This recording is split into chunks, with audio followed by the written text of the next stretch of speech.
in terms of medicines for male infertility, that is what we call it, and take the husband's semen also outside. In medical terms are ovulation induction. Then the next step is something called intrauterine insemination. Thank you so much for making time for us. Without further delay, I want to ask you one basic question. Please explain to us what infertility is and how it is diagnosed. First and foremost, I'd like to reframe your question a little. Sure. See, infertility itself comes as a big stigma. Yes. So nowadays, we don't call the couple infertile. In fact, we call them sub-fertile. Correct. Because every patient has a potential to conceive. Correct. Maybe spontaneously or with help of some treatment, but they can conceive. So we should not tag them with the stigma of infertility. And if we talk about the book definition of this, then we start investigating a couple once they have tried to conceive on their own for at least 1 year. And in spite of trying regularly for 1 year and they have not conceived, then we try to investigate them. And investigation, I would per se say the first and most important investigation, which many of us miss out, is a counseling of the couple together. Because many a times in most of the families, we'll see that the onus is shifted from one partner to another. No, there's no problem in me. The problem is with you. It is very important that we take a good history about the awareness of fertile period, their sexual habits, and accordingly, we should counsel them. I think that will be the first investigation. And then we can further develop on testing, doing the hormonal test for both the partners, then probably the testing for the fallopian tubes for the female partner, and testing whether she's ovulating or not. I think these are the basic things that we should do for any infertile couple or sub-fertile couple. That's great. Now you've touched upon something nobody else has mentioned before, understanding the sexual habit of a couple. How important is that? See, because many a times they are not aware when is the fertile period. So if they are trying to conceive not during the fertile period, so they won't be conceiving. Because the fertile period is very short. The egg of the lady survives just for 24 hours. So if the lady ovulates and they don't have a contact within 24 hours, whatever they may try, they will never conceive. In your experience, how common is subfertility among couples who are trying to conceive? We have definitely seen an increasing trend of this problem among couples. I think the most important reason being the change in lifestyle, maybe the pollution, the way we are eating, the junk food, plus increased educational awareness in females, delaying the childbearing, all this has increased. So I would say the subfertility is, we can see subfertility to the tune of 15 to 20% now. Isn't that alarming, Dr. Seema? It is. It definitely is alarming.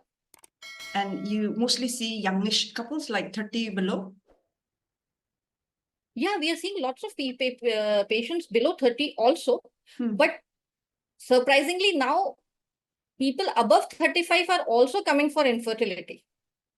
Because till 35, 38, both the couples are more busy and they are more oriented towards building up their careers. So they only realize that now they want to start a family when it is a little late. Yes. So what is your first directive to couples who are a little on the older side?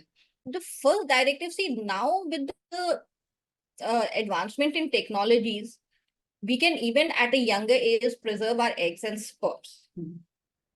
That is one of the things, if we are so dedicated. But then I would say that our previous generation, our generation, everyone has balanced family life and career together. So even the younger generation can do the same. It is not that difficult. And there's a right time for everything.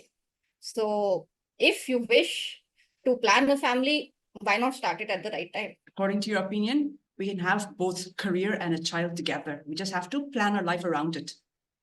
Yes. Okay. Now, there are so many misconceptions and myths about subfertility. What are some of the most common myths and misconceptions that you've come across, Dr. Seema? See, the most common myth or misconception in our society, I would say, is that the entire stigma of infertility is on the female. The whole society, the whole family is after the lady that you are not able to conceive. There's a problem with you. where the statistics clearly show that it is equally divided between male and female. So I think that is the biggest stigma.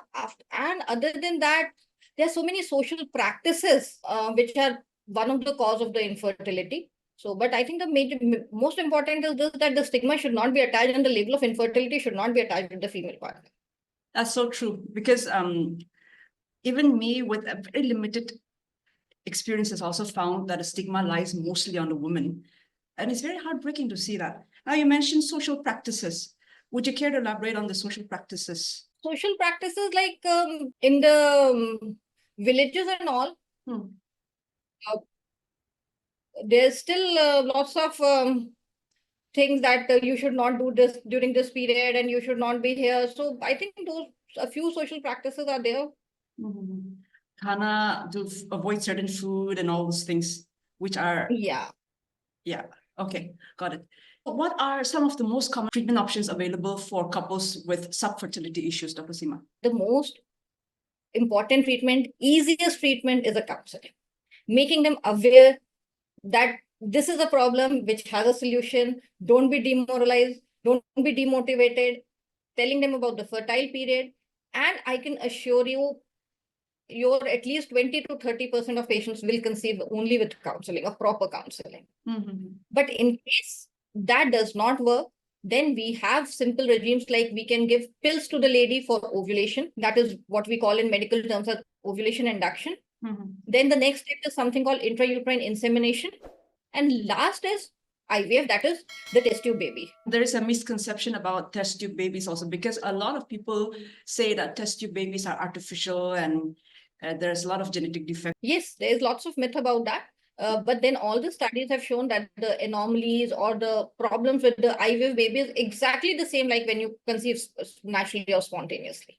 You mentioned ovulation induction, then IUI and IVF.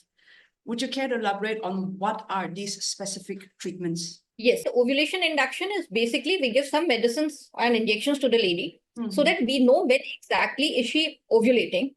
And at that time, we tell the couple to stay together. And the next step is IUI, in which the procedure is same. We again give the drugs for ovulation and we take the partner's husband's semen and inject the semen into the uterine cavity in the cervix of the female. And she has ovulated and the sign of ovulation is present before us by an ultrasound. And the last is the test tube baby, in which we artificially induce the patient, retrieve all her eggs and take the husband's semen also outside, make the babies or the embryos in a plate or a petri dish in the lab, and then those embryos are transferred into the uterine cavity of the female. What about the male partner? The treatment for the male partner?